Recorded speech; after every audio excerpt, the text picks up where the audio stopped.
I mean, sport is either the most beautiful thing in the world or it's the coolest thing in the world. And the Olympic Games is always the pinnacle of anyone's sporting career. And, these games I've really taken in absolutely everything in terms of every time I see the Olympic rings on the wall, every time I see someone's different countries' kit and how just it brings the whole world together. I've just really, really taken everything in here. And this is definitely a whole mixed emotions to me with this Olympic Games. Starting off with a bronze medal with Dan in the synchro event was, a massive high, and be able to stand on the podium and share that moment with someone was really, really special. But then, sport can be cruel. It came to the individual, and I went in the prelims and won the prelim with one of the highest scores ever at an Olympic Games.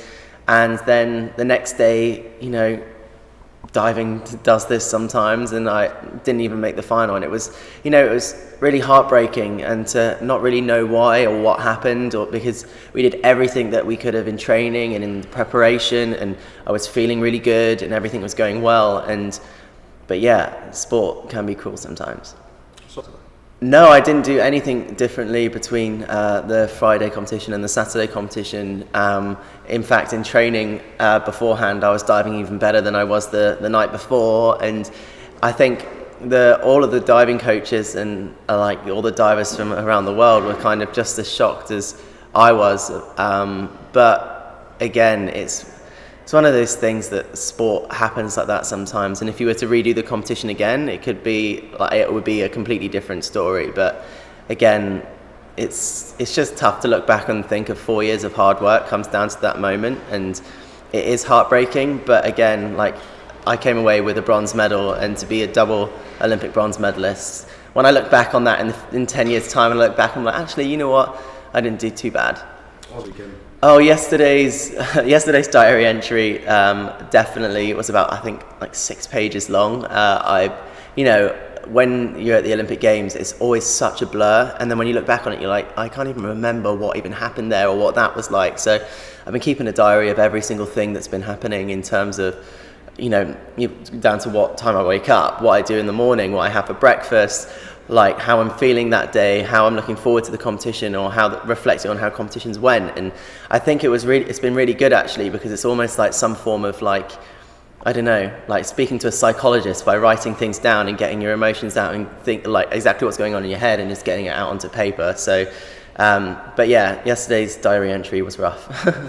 I don't think we can blame it on the colour of the water. But I mean, going from the green pool and then going to clear again was weird, because you could then see the bottom of the pool again. But I mean, you have to be ready for anything in competition. You have to be ready for any adverse conditions, whether it's rain, whether it's wind, whether it's any other, maybe just being cloudy or being extremely bright or anything like that. So you just have to be ready for anything. The only thing that we can't dive in is lightning, because you're kind of the tallest thing around, so you don't want to go in lightning. But you just have to be ready for anything, whether it's a green pool or a clear pool.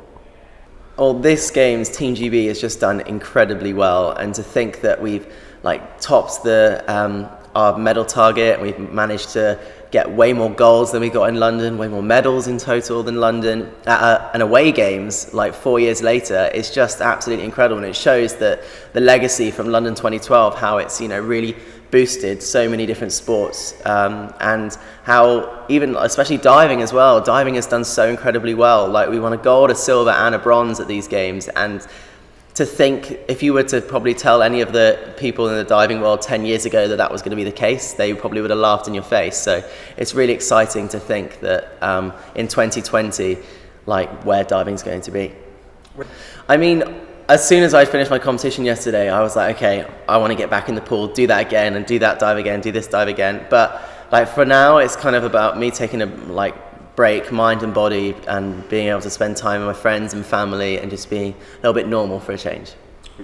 I mean, I genuinely, it's always been my dream to win an Olympic gold medal and become an Olympic champion. So my dream's not over yet, and it's tough to say when you're going to peak, because if you probably ask anyone, I was in the form of my life this Games, and I was ready to win, and that's the tough and most frustrating part. But 4 years time, who knows what's going to be the case with my body, and like whether I'm going to be at my peak then. But I'm going to work as hard as I can to get to that point.